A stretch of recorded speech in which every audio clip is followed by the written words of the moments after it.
Hello everyone, तो कैसे हैं आप सब। मेरे ख्याल और उम्मीद से आप सब बढ़िया और बहुत अच्छा कर रहे होंगे अपनी ज़िंदगी में और अपनी ज़िंदगी को बहुत ही बेहतर बना रहे होंगे। जैसा आप सभी लोगों को पता होगा कि अगले महीने में यानी कि 15 से 20 दिनों के बाद ही आपका लखनऊ विश्वविद्यालय, डीडीयू विश्वविद्यालय और महात्मा गांधी काशी विद्यापीठ जैसे उच्चतम यूनिवर्सिटीज़, कॉलेजेस अपना एंट्रेंस एग्जामिनेशन कराने वाले हैं और उसमें जनरल साइंस के इंपॉर्टेंट क्वेश्चन पूछे जाते हैं। बहुत सारे स्टूडेंट्स को डाउट है सर जनरल साइंस में क्या क्या आता है, क्या टॉपिक्स आते हैं, किस लेवल के क्वेश्चन आते हैं, इस प्रकार के उनको डाउट है। ठीक है, उस डाउट को दूर करने के लिए आज मैं आपको कम से कम 20 मोस्ट एक्सपेक्टेड और इंपॉर्टेंट क्वेश्चन कराने वाला हूँ। इस लेक्चर में 20 क्वेश्चन होंगे, ऐसा मत समझना कि मैं सिर्फ 20 क्वेश्चन कराने वाला हूँ। मैं आपको कम से कम 200 से 250 क्वेश्चन करा दूंगा 5 से 6 लेक्चर्स में मिला करके, या 7 से 8, 8 से 10, 10 से 12 लेक्चर। तो देखो, और ये पीडीएफ भी प्रोवाइड करा दूंगा पूरी की पूरी।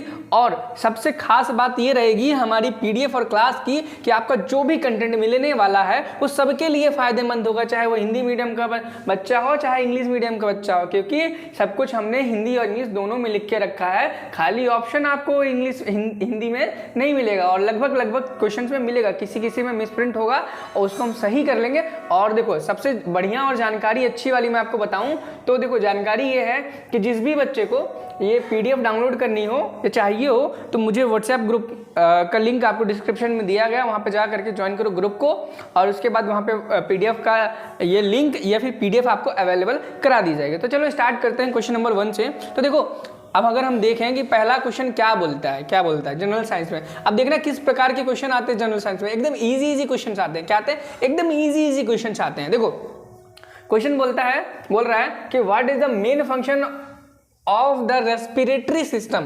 हमारे देखो हिंदी में क्या, श्वसन तंत्र का प्रमुख कार्य क्या है। जो श्वसन तंत्र होता है उसका मेन फंक्शन क्या है, उसका क्या काम होता है। सांस लेना होता है भैया, सबको पता है, इसी को जनरल साइंस बोलते हैं। अब देखो ऑप्शन में क्या कितने तुच्छ सवाल दिए गए हैं। ब्रेक डाउन ऑफ फूड, खाने को तोड़ता है? बिल्कुल भी नहीं। एलिमिनेशन ऑफ वेस्ट, बिल्कुल भी नहीं। पंपिंग ऑफ ब्लड, बिल्कुल भी नहीं। एक्सचेंज ऑफ गैसेस, बिल्कुल सही बात है। यानी कि हमारे जो श्वसन तंत्र है क्या करता है, एक्सचेंज ऑफ गैस करता है। क्या करता है? एक्सचेंज ऑफ गैस करता है। ठीक है, इसी प्रकार से आपको देखो पूछ सकता है कि यहाँ पे पंपिंग ऑफ ब्लड, आपसे ये क्वेश्चन यहाँ पे पूछा जा सकता है कि हमारा हार्ट क्या काम करता है। क्या करता है? हमारा हार्ट क्या काम करता है। तो याद रखना, हमारा हार्ट क्या करता है, ब्लड को पंप करता है। क्या करता है? ब्लड को पंप करता है। तो इसमें अगर हार्ट के बारे में पूछा होता तो ये ऑप्शन हो जाता। अगर किडनी के बारे में बोला होता, क्या किडनी के बारे में बोला होता तो एलिमिनेट वेस्ट हो जाता। ठीक है, और देखो, और ये तो हो ही गया आपका रेस्पिरेटरी सिस्टम का। अगर ब्रेक डाउन ऑफ फूड में क्या आएगा, इसको छोड़ो, बाद में बताता हूँ। ठीक है, बताऊंगा लेकिन थोड़ी से बाद में बताऊंगा। ठीक, नेक्स्ट क्वेश्चन देखते हैं। नेक्स्ट क्वेश्चन क्या कहता है? नेक्स्ट क्वेश्चन कहता है which of the following is an example of a non renewable source of energy. अब देखो, ये क्वेश्चन काफी अच्छा है और पूछे जाने की संभावना है और इस पे आप मार्क भी कर लो कि ये क्वेश्चन पूछे जाने की संभावना है। और इसको आप क्या करो, अपनी डायरी में, कॉपी में पेन से नोट करके रख लो। क्वेश्चन ये बोलता है कि निम्नलिखित में से कौन सा एक अपुनर्जीवी, क्या लिखा है हिंदी में, हिंदी मुझे थोड़ा पढ़ना नहीं आता, ऐसी कौन सी ऊर्जा का स्रोत है जो दोबारा से उत्पन्न हो सकता है और जल्दी खत्म नहीं होगा। इसको हिंदी में थोड़ा टाइम लगेगा मुझे पढ़ने में। अपुनर्जीवनीय, ठीक है, जो भी लिखा हुआ थोड़ा सा पढ़ने में हिंदी वीक है। और नॉन रिन्यूएबल सोर्सेज के बारे में पूछा गया है। तो याद रखना, रिन्यूएबल सोर्सेज ऐसे होते हैं, देखो सोर्सेज 2 टाइप के होते हैं। कौन से? सोर्सेज 2 प्रकार के होते हैं। यानी कि सोर्स हमारे पास 2 प्रकार के होते हैं जो हमें ऊर्जा यानी कि एनर्जी देते हैं। एक रिन्यूएबल है,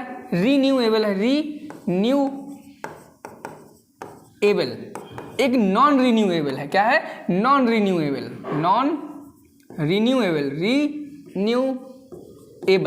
अब देखो दोनों में डिफरेंस क्या है, याद करो। जो रिन्यूएबल है वो दोबारा से हम उसको यूज कर सकते हैं। री का मतलब होता है पुनः।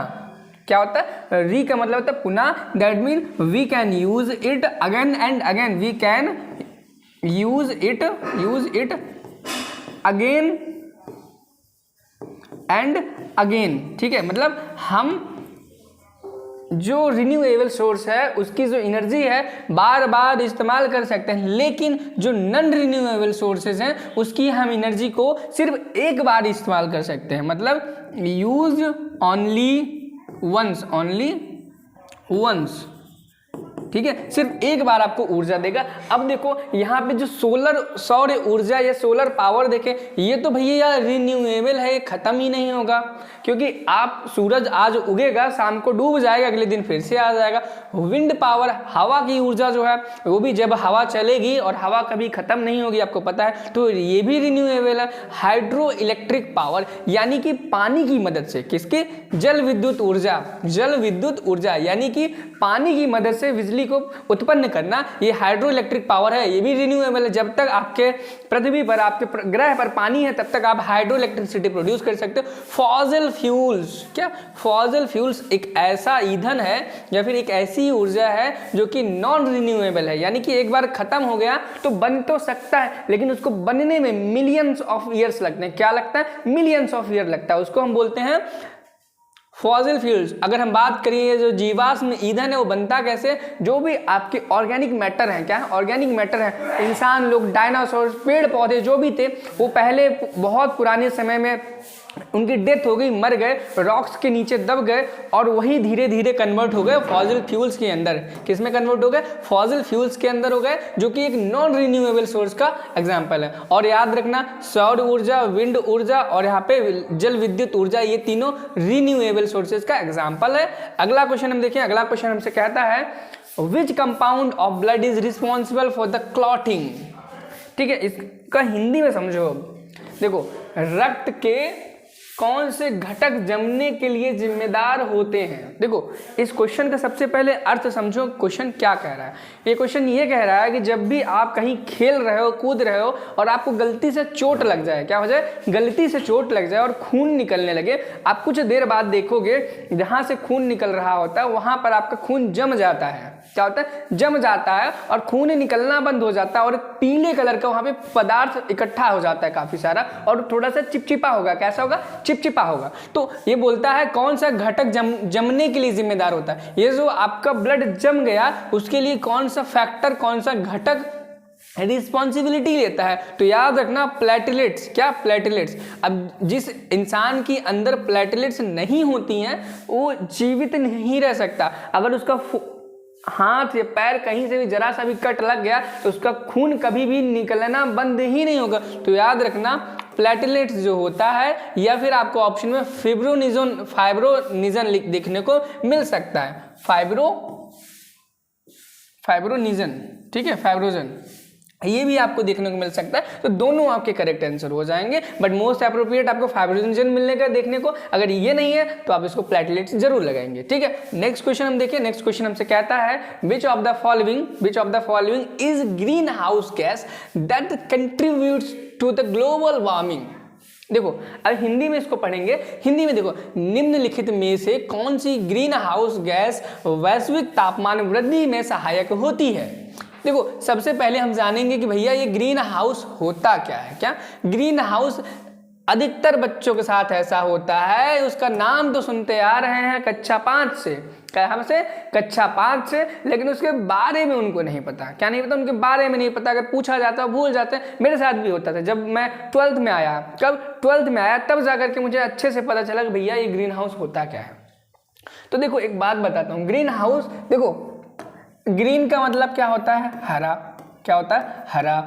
और हाउस का मतलब होता है घर होता है। ठीक, ऐसा घर जो कि हरी चीज़ों से मिलकर के बना हो और उसमें गैसेस हों। क्या हो, गैसेस हों, उसको हम ग्रीन हाउस बोलते हैं। अब देखो, ये होता कैसे है। मान लो एक इतना बड़ी जगह हमने एक डब्बा आर्टिफिशियली बनाया, और इस डब्बे को कांच से ढक दिया। क्या ढक दिया, और इसमें बहुत सारी सब्जियां उगाई। क्या किया, बहुत सारी सब्जियां उगाई। तो वो जो सब्जियां उगाते हैं उनको हम ग्रीन हाउस प्लांट्स बोलते हैं। क्या बोलते हैं। अब देखो, ये जो बन गया, ये घर बन गया, इसमें सब्जियां उगाई गई हैं, इसमें कुछ कीट पतंगे भी रहते होंगे, तो इसको हम ग्रीन हाउस बोलेंगे। क्या बोलेंगे, ग्रीन हाउस बोलेंगे। क्या बोलेंगे, ग्रीन हाउस बोलेंगे। क्या बोलेंगे, ग्रीन हाउस बोलेंगे। लेकिन याद रखो, अब इसमें होगा क्या। अब देखो, यहाँ से अगर ये कांच का बना होगा, याद रखना ट्रांसपेरेंट कांच का बना होगा, इस कांच के आर पार हम देख सकते हैं। तो होगा क्या, होगा ये कि सूरज की किरणें कुछ इस प्रकार से आएंगी, इस प्रकार से आएंगी, इस प्रकार से आएंगी, इस प्रकार से आएंगी, इस प्रकार से आएंगी, इस प्रकार से आएंगी। ठीक है, आएंगे और इसी में फंस जाएंगी और गर्मी को उत्पन्न करेंगी। क्या करेंगी? गर्मी को उत्पन्न करेंगी। ठीक, तो ये जो गर्मी की उत्पन्न करने की प्रक्रिया है उसको ग्रीन हाउस इफेक्ट बोलते हैं। क्या बोलते हैं? ग्रीन हाउस इफेक्ट बोलते हैं। अब देखो, आप तो बोलोगे भैया हम तो ऐसा कोई डिब्बा विब्बा बनाते नहीं है, ना तो हम ऐसा कोई घर बनाते हैं जिसमें सूरज की किरणें आए और एब्जॉर्ब हो जाएं और वो बाहर ना निकल पाए। देखो, अगर हम इनका यूज बताएं कि ग्रीन हाउस इफेक्ट कहाँ होते हैं, तो याद रखना ग्रीन हाउस इफेक्ट उस जगह पे कराया जाता है जहां पर गर्मी कम पड़ती हो, सर्दी बहुत ज़्यादा पड़ती हो, तो वहां पे इस तरीके से ग्रीन हाउस बनाए जाते हैं ताकि वहां पे फल, सब्जी, इन सबको धूप की मदद से उगाया जा सके। गर्मी इसके अंदर आएगी और एकदम ट्रैप हो जाएगी, वो बाहर नहीं निकल पाएगी, तो इसका तापमान बढ़ जाएगा और सब्जियां ग्रो कर पाएंगी जिसमें वो फेवरेबल कंडीशंस में। समझ में आया? अब देखो, एक हम ग्रीन हाउस इफेक्ट का एग्जांपल अपने रियल लाइफ में भी देख सकते हैं। कार, जब भी हम एक कार के अंदर बैठते हैं तो शीशे से क्या होता है, कांच से क्या होता है, लाइट आती है और एकदम बहुत गर्मी उत्पन्न करती है, बहुत भयंकर वाली गर्मी उत्पन्न करती है। वो भी एक प्रकार का ग्रीन हाउस इफेक्ट है। क्या है? ग्रीन हाउस इफेक्ट है। ठीक है, अब देखो क्वेश्चन क्या बोल रहा है। अब ग्लोबल वार्मिंग का मतलब क्या होता है? ग्लोबल वार्मिंग का मतलब होता है increment of temperature of earth, यानी कि हमारी पृथ्वी का तापमान में वृद्धि होना ग्लोबल वार्मिंग कहलाता है। अब ग्रीन हाउस इफेक्ट क्या करेगा? टेम्परेचर बढ़ाएगा। किसका बढ़ाएगा? ग्लोबल वार्मिंग का बढ़ाएगा, ग्लोबल वार्मिंग को भी बढ़ाएगा। मतलब ग्रीन हाउस इफेक्ट की वजह से, ग्रीन हाउस गैसेस की वजह से ग्लोबल वार्मिंग भी बढ़ता है। तो इसमें यही पूछा गया कौन सी सबसे ज़्यादा ऐसी गैस है जो सबसे ज़्यादा ग्रीन हाउस इफेक्ट प्रोड्यूस करती है? तो याद रखना कार्बन डाइऑक्साइड। क्या? कार्बन डाइऑक्साइड एक ऐसी गैस है जो सबसे ज़्यादा ग्लोबल वार्मिंग या ग्रीन हाउस गैसेस को इफेक्ट को प्रोड्यूस करती है। अगर हम परसेंटेज की बात करें तो 60% अमाउंट में ग्रीन हाउस गैस में यही होती है। कौन होती है? कार्बन डाइऑक्साइड होती है। ठीक है, इसको याद कर लेना। और ये क्वेश्चन आपके लिए एकदम टू द पॉइंट, एकदम सटीक है, यानी कि एग्जाम में आपसे क्वेश्चन पूछे जाने की संभावना इस टॉपिक से बहुत तगड़ी है। क्या है? बहुत तगड़ी है। एकदम से इसको याद कर लो और डायरी पेन उठा करके उसको नोट कर लो। ठीक, अगला क्वेश्चन हम देखें। बिल्कुल सही, ये क्वेश्चन एकदम कौन सी क्लास का है? कौन सी क्लास का है? ये 9th क्लास का क्वेश्चन है। कभी कभी 5th क्लास में भी, 6th क्लास में भी होता है। What is the SI unit of the force? Force की एसआई यूनिट क्या होती है? फोर्स की एसआई यूनिट क्या होती है? तो याद रखना फोर्स की जो एसआई यूनिट है वो न्यूटन होती है। क्या होती है? न्यूटन होती है। ठीक, देखो कभी कभी आपको एसआई की जगह सीजीएस यूनिट पूछ सकता है। क्या पूछ सकता है? सीजीएस यूनिट पूछ सकता है। तो सीजीएस यूनिट कैसे निकालेंगे? तो सबसे पहले हमें आना चाहिए फोर्स का फॉर्मूला। क्या आना चाहिए? फोर्स का फॉर्मूला आना चाहिए। फोर्स का क्या फॉर्मूला होता है? Mass into acceleration, F equal to ma। क्या होता है? F equal to ma।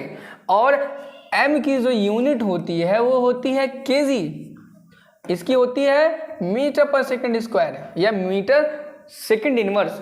ये होती है किसमें? ये भी एक यूनिट है, याद कर लेना। ठीक है, ये भी आपके एग्जाम में पूछी जा सकती है या एग्जाम में आपको ये भी देखने को मिल सकती है, लेकिन इसके कम चांसेस हैं और आपको न्यूटन वाले की ज्यादा चांसेस हैं। और इसी को हम बोलते हैं 1 न्यूटन। क्या बोलते हैं? 1 न्यूटन बोलते हैं। ठीक है, आगे हम देखेंगे अगला क्वेश्चन। अगला क्वेश्चन हमसे बोलता है which of the following is a primary colour of the light? क्या? जो हम not a primary colour of a light. क्या? विच वन ऑफ द निम्नलिखित में से कौन सा प्राथमिक रंग प्रकाश का नहीं है? ठीक है, प्राथमिक रंग नहीं है। अब देखो लाल, ब्लू, ग्रीन, येलो। अब देखो VIBGYOR। अब देखो इसमें violet, indigo, blue, green, yellow, orange, red ऐसे करके दिया है, लेकिन उसके बाद भी नॉट प्राइमरी यानी कि प्राथमिक रंग नहीं है। तो इसको हम देखेंगे डी ऑप्शन टिक कर देंगे क्योंकि ये प्राथमिक नहीं, सेकेंडरी कलर होता है। क्या होता है? सेकेंडरी कलर होता है। ओके, आगे हम देखेंगे नेक्स्ट क्वेश्चन। नेक्स्ट क्वेश्चन कहता है what is the function of the pancreas in the human body? क्या? पैनक्रियाज का क्या फंक्शन होता है हमारी ह्यूमन बॉडी के अंदर, यानी कि मानव शरीर में पैनक्रियाज का क्या कार्य है? मानव शरीर में पैनक्रियाज का क्या कार्य होता है? ठीक है, ये क्वेश्चन बोलता है। अब देखो ऑप्शन देखो, production of insulin, digestion of food, regulation of body temperature, filtration of blood. तो देखो जो पेनक्रियाज की अगर हम बात कर रहे हैं तो पेनक्रियाज का जो फंक्शन होता है इंसुलिन का उत्पादन करना। क्या होता है? इंसुलिन का उत्पादन करना। लेकिन अगर हम डाइजेशन ऑफ फूड की बात करें तो ये क्या हो जाता, आपका आंसर करेक्ट ये होगा। लेकिन इस क्वेश्चन में आपको कुछ और भी चीजें पूछी जा सकती है कि यहाँ पे पेनक्रियाज ना दे करके इंटेस्टाइन दे दी जाए। क्या दे दिया जाए? इंटेस्टाइन दे दिया जाए, वो भी स्मॉल वाली। कौन सी स्मॉल वाली? तब यहाँ पे डाइजेशन ऑफ फूड हो जाएगा। ठीक है, तो इस ऑप्शन में आपको स्मॉल इंटेस्टाइन भी आप लिख सकते हो और इसको भी याद कर सकते हो, स्मॉल इंटेस्टाइन यानी कि छोटी आंत जिसे हम हिंदी में बोलते हैं। ठीक है, regulation of body temperature, medulla oblongata, मतलब शरीर के तापमान का नियंत्रण कौन करता है? Medulla oblongata. कौन? MO शॉर्ट में बोलते हैं और इसका फुल फॉर्म मेडुला ऑब्लोंगेटा होता है और एक ब्रेन का पार्ट होता है। क्या होता है? ब्रेन का पार्ट होता है। अगला देखेंगे फिल्ट्रेशन ऑफ ब्लड, रक्त की छानबीन कौन करता है? उसको छानता कौन है? किडनी। कौन करती है? किडनी। इनको भी आप एक बार याद कर लें। और पंप कौन करता है? कमेंट सेक्शन में बताना है आपको। ठीक, नेक्स्ट क्वेश्चन देखें। नेक्स्ट क्वेश्चन कहता है what is the function of the pancreas in the human body. ये तो अभी हम कर ही चुके हैं। अगला क्वेश्चन देखेंगे which organ is responsible for the filtering of waste products from the blood in the human body. अब देखो वही हुआ ना जो मैंने बोला कि इस प्रकार के क्वेश्चन भी आपसे पूछे जा सकते हैं और पूछ लिया अगले ही क्वेश्चन में। क्वेश्चन हिंदी में देखो, मानव शरीर में खून से अपशिष्ट पदार्थों को छानने के लिए कौन सा अंग जिम्मेदार है? यानी कि क्या करने के लिए? वेस्ट प्रोडक्ट को, अपशिष्ट पदार्थ यानी कि वेस्ट प्रोडक्ट को फिल्टर आउट करने के लिए कौन सा ऑर्गन रिस्पॉन्सिबल है? तो याद रखना किडनी। क्या? किडनी। हिंदी शायद किडनी की गलत लिखी है, गुर्दे लिखा, मुझे हिंदी में नहीं पता किडनी को क्या बोलते हैं। ठीक है, लेकिन इंग्लिश में इसको किडनी ही बोलते हैं। ठीक है, किडनी इसका करेक्ट आंसर है। अगला हम क्वेश्चन देखेंगे तो अगला क्वेश्चन कहता है which organ is responsible for the, ये सेम क्वेश्चन दोबारा से रिपीट हो गया, पता नहीं बार बार क्वेश्चन रिपीट हो रहा है। हाँ, अब देखो अगला क्वेश्चन कहता है what is the unit of measurement for the frequency. आवृत्ति के लिए मापन की इकाई क्या है? ये भी कक्षा 9 का प्रश्न है। ठीक है, तो इसका यूनिट क्या हो जाएगा? हर्ट हो जाएगा। इसको आपको याद ही करना है, इसमें आपको कोई ट्रिक या तरीका नहीं है मैं समझा सकूं, इसको आपको याद करना पड़ेगा। फ्रीक्वेंसी की यूनिट होती है HZ। HZ बोले तो इसको हर्ट्ज पढ़ते हैं। क्या पढ़ते हैं? H हर्ट्ज पढ़ते हैं। और इसकी डिस्कवरी हेनरी हर्ट्ज ने की थी। किसने? हेनरी हर्ट्ज ने की थी, इसलिए इनका नाम हेनरी हर्ट्ज, H हर्ट्ज लिख दिया गया। ठीक, अगला क्वेश्चन अगर हम देखें तो अगला क्वेश्चन बोलता है आपसे what is the hardest naturally occurring substance on the earth. पृथ्वी पर प्रकृति स्वरूप मौजूद सबसे कठोर पदार्थ कौन सा है? क्या? सबसे कठोर पदार्थ कौन सा है? याद रखना नेचुरली अकरिंग। क्या? Naturally occurring. ह्यूमन मेड नहीं बोला गया। क्या? ह्यूमन मेड नहीं बोला गया। तो याद रखना डायमंड नेचुरली अकरिंग सबसे हार्डेस्ट सब्सटेंस होता है। यानी कि जो हीरा है पृथ्वी पर प्राकृतिक रूप से सबसे ज्यादा कठोर पदार्थ माना जाता है। ठीक है, अगला क्वेश्चन हमसे कहता है कि what is the process by which plants convert sunlight into chemical energy. पौधों द्वारा सूरज की किरणों को रासायनिक ऊर्जा में परिवर्तन करने की क्रिया को क्या कहते हैं? तो इसको याद रखना फोटोसिंथेसिस। क्या? फोटोसिंथेसिस कहते हैं। ठीक है, एकदम 8th क्लास का सवाल है, 7th क्लास का, आपको पता होना चाहिए। ठीक है, अगला क्वेश्चन देखो। अगला क्वेश्चन कहता है what is the process by which plants convert sunlight into chemical. ये सेम क्वेश्चन बार बार रिपीट हो रहा है, पता नहीं क्यों ऐसा हो रहा है। अगला क्वेश्चन देखो which organ in the human body is responsible for the pumping of blood. अब देखो वही क्वेश्चन है जो मैंने थोड़ी देर पहले आपसे बोला था कि पढ़ लेना, क्या पता एग्जाम में मिले और सेम रिपीट हुआ। और याद रखना ये सब PYQs हैं, प्रीवियस ईयर क्वेश्चंस हैं बेटा। क्या? प्रीवियस ईयर क्वेश्चंस हैं, ऐसे ही क्वेश्चन पूछे जाते हैं, बहुत हैवी लेवल के क्वेश्चन आपसे नहीं पूछे जाते हैं। तो याद रखना पंपिंग के लिए कौन रिस्पॉन्सिबल होता है? हार्ट रिस्पॉन्सिबल होता है। कौन होता है? मानव शरीर में कौन सा अंग रक्त को पंप करने के लिए जिम्मेदार होता है? हृदय होता है, याद रख लेना। अगला क्वेश्चन की बात करें, अगला क्वेश्चन कहता है Which of the following is an example of renewable source of energy। याद करो, सबसे पहला या दूसरा या तीसरा ही क्वेश्चन था, उसमें बोला गया था non renewable source of energy. क्या बोला गया था? Non renewable source of energy बोला गया था। लेकिन ध्यान दो, यहाँ पे रिन्यूएबल सोर्स ऑफ एनर्जी बोल दिया है। क्या बोल दिया? रिन्यूएबल सोर्स ऑफ एनर्जी बोल दिया गया है। यानी कि ऐसी ऊर्जा, प्रकृति की एक ऐसी ऊर्जा जिसका हम दोबारा से पुनः इस्तेमाल कर सकें। देखो, पुनर्जीवनीय, क्या पुनर्जीवनीय स्रोत का उदाहरण इनमें से कौन सा? कोयला? बिल्कुल नहीं, कोयला तो खत्म हो जाएगा। नेचुरल गैस खत्म हो जाएगी, अभी है यूज करो, खत्म हो जाएगी। न्यूक्लियर पावर खत्म हो जाएगी। लेकिन सोलर एनर्जी, सौर ऊर्जा जो है वो रिन्यूएबल सोर्सेज में पाई जाती है। किसमें? रिन्यूएबल सोर्सेज में पाई जाती है। अगला क्वेश्चन देखेंगे। अगला क्वेश्चन कहता है what is the chemical formula of the water? पानी के केमिकल फॉर्मूला क्या होता है? याद रखना, पानी के केमिकल फॉर्मूले को H2O बोलते हैं। अब देखो, जो ये ऑप्शन है आपको ये भी पता होना चाहिए इसको क्या बोलते हैं, ठीक है? तो याद रखना, ये CO2 है। क्या है? CO2, और इसको हम बोलते हैं कार्बन डाइऑक्साइड। Carbon dioxide. आपसे जैसे कि अभी पानी का पूछ लिया, क्या पता एग्जाम में आपसे कार्बन डाइऑक्साइड का पूछ ले, ठीक है? तो CO2 होता है। क्या होता है? CO2 होता है, याद रखना, CO2 होता है। अब देखो, आपसे दूसरा एक और पूछ सकता है। क्या पूछ सकता है? मैं बताता हूँ क्या पूछ सकता है। NaCl नस्लिक लिखा है, गलत लिखा है, इसको NaCl पढ़ते हैं, और इसको सोडियम क्लोराइड बोलते हैं। क्या बोलते हैं? सोडियम, ये इसका सिंबल है, याद रखना। NaCl, सॉरी, छोटी सी मिस्टेक हो गई, ये सिंबल नहीं है। देखो, इसको बोलते हैं सोडियम क्लोराइड, सोडियम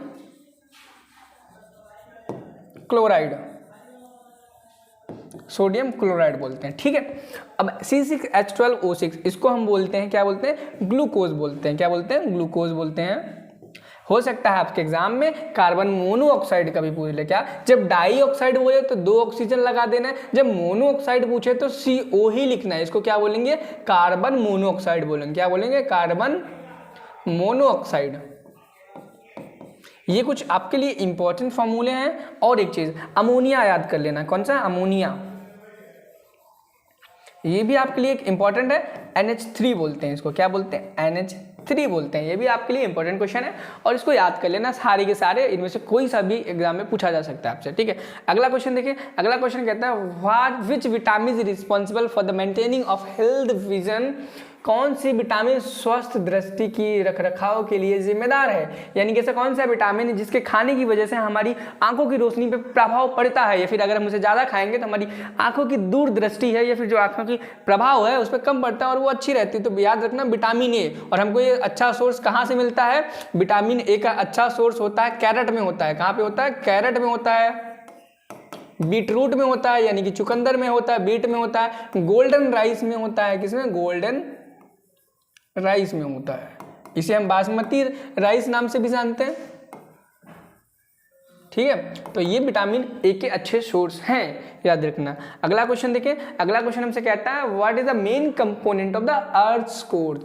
अर्थ, देखो, पृथ्वी के केंद्र में प्रमुख घटक क्या है? याद रख लेना, लोहा। यानी कि जो हमारी अर्थ है उसके सेंटर में यहाँ पे जो भी एलिमेंट पाया जाता है वो क्या है? तो याद रख लेना Fe बोले तो आयरन। Fe एक साइंटिफिक सिंबल है आयरन का। क्या है? साइंटिफिक सिंबल है आयरन का। अगला क्वेश्चन देखें। अगला क्वेश्चन कहता है What is the smallest unit of an element that retains its chemical properties? देखो, ये क्वेश्चन काफी इंपॉर्टेंट है आपके लिए, इसको पढ़ लो। आप क्या करो? पढ़ लो और इसको डायरी में नोट भी कर लो। क्वेश्चन का अगर हिंदी मतलब पढ़ें तो कहता है तत्व का सबसे छोटा इकाई जो अपनी रासायनिक गुणों को धारित करती है उसे क्या कहा जाता है? याद रखना, इसको हम एटम यानी कि परमाणु बोलेंगे। क्या बोलेंगे? परमाणु बोलेंगे। और ये एटम की डेफिनेशन भी है। क्या है? ये एटम की डेफिनेशन ही है। क्या है? एटम की साइंटिफिक डेफिनेशन ही है कि atom is the smallest unit of an element that retains it's chemical properties. याद रख लेना, ये भी बहुत इंपॉर्टेंट क्वेश्चन है, मैंने मार्क करा दिया, आप मार्क कर लेना, ठीक है? अगला क्वेश्चन अगर हम देखें तो अगला क्वेश्चन हमसे कहता है कि what is the process of converting the solid directly into gas called? यानी कि अगर आप एक सॉलिड ले लो, एक ठोस पदार्थ ले लो, उसको किस प्रोसेस से गुजारो कि डायरेक्टली वो गैस में बन जाए, वो पानी ना बने, सीधे का क्या बन जाए? गैस बन जाए। हिंदी में पढ़ो, तत्व को बिना तत्वीय रूप में सीधे रूपांतरित करने की प्रक्रिया को क्या कहा जाता है? याद रख लेना, इस प्रोसेस को हम क्या बोलते हैं? सब्लिमेशन। क्या बोलते हैं? सब्लिमेशन बोलते हैं। याद करो, एक रुपए की टिकिया आती है, उसको हम कपूर बोलते हैं। क्या बोलते हैं? कपूर बोलते हैं। अगर आप उसे हीट करो, गर्म करो, तो पहले पानी में नहीं कन्वर्ट होता है, ये लिक्विड फेज में कन्वर्ट नहीं होता, सीधे वेपर बन जाता है। क्या बनता है? वेपर बन जाता है। और इसको हम बोलते हैं सब्लिमेशन बोलते हैं। क्या बोलते हैं? सब्लिमेशन बोलते हैं। और अब देखो, दो डिफरेंस है, बाष्पीकरण और संकुचन में क्या फर्क होता है वैसे नहीं पूछा जाएगा, लेकिन जैसे यहाँ पे सब्लिमेशन का आपसे पूछ लिया गया, वैसे ही एक प्रोसेस दे दी जाएगी, उसका इवापोरेशन होगा, तो उसका मैं बता देता हूँ। इवापोरेशन जो होता है, क्या इवापोरेशन एक क्या है? एक नेचुरल प्रोसेस है जिसके थ्रू एक पानी, एक लिक्विड, एक द्रव्य गैस की अवस्था में कन्वर्ट हो जाता है। ठीक, गैसीय स्टेट में कन्वर्ट हो जाता है। अब कंडेंसेशन स्टेट में क्या होता है? ये नेचुरली नहीं होता है, कंडेंसेशन नेचुरली नहीं होता। अगर हम इसे मैनमेड तरीके से, कैसे मैनमेड तरीके से इसे गर्म करें, यानी कि हम गैस पे हीटर पे रख करके इसको गर्म करें और तब ये गैस में कन्वर्ट हो, तब इसे हम कंडेंसेशन बोलेंगे। लेकिन ठीक है, और यहीं पर अगर वो नेचुरली अपने आप हो जाए, यानी कि जो तालाबों में, नदियों में, नहरों में, समुद्रों में देखने को मिलता है, उसको हम इवापोरेशन बोलते हैं। लेकिन जो हमारे किचन में देखने को मिलता है, मम्मी दाल बना रही है, उसमें से जो पानी है वो उड़ गया, रोटी गीली, आटा गीला था वो सूख गया, वो आपका कंडेंसेशन होता है। ठीक है, याद रखना। और मेल्टिंग का मतलब होता है पिघलना। आपको पता ही होगा, अगर किसी भी चीज़ को हमें पिघलाना है, उसे गर्म कर दो, पिघल हो जाएगा। ठीक है, अगला क्वेश्चन कहता है कि which gas is most abundant in the earth atmosphere, यानी कि पृथ्वी के वायुमंडल में सबसे अधिक मात्रा में कौन सा गैस होता है? क्या पृथ्वी के वायुमंडल में सबसे अधिक मात्रा में कौन सा गैस होता है? तो याद कर लेना, पृथ्वी में सबसे ज्यादा, क्या पृथ्वी के वायुमंडल में सबसे ज्यादा नाइट्रोजन होती है। क्या होती है? नाइट्रोजन होती है। अगला क्वेश्चन देखेंगे। अगला क्वेश्चन कहता है what is the chemical symbol for iron. देखो, अभी थोड़ी देर पहले मैंने बताया था कि केमिकल सिंबल क्या है आयरन का, तो इस केमिकल सिंबल क्या होता है? Fe होता है। Fe यानी कि आयरन। और मैं कुछ केमिकल सिंबल आपको बताऊंगा, वो आप नोट डाउन कर लेना, एग्जाम में आपके वो भी पूछे जा सकते हैं। ये Fe हो गया आयरन का। किसका हो गया? आयरन का हो गया। लेकिन आप याद कर लो किसका? Na बोले तो सोडियम। क्या होता है? सोडियम। Cl chlorine. क्या होगा? क्लोरीन। Ag को क्या बोलते हैं? Silver. Au gold. Hg mercury. Pt platinum. ठीक है, और Pd पैलेडियम। K यानी कि पोटेशियम।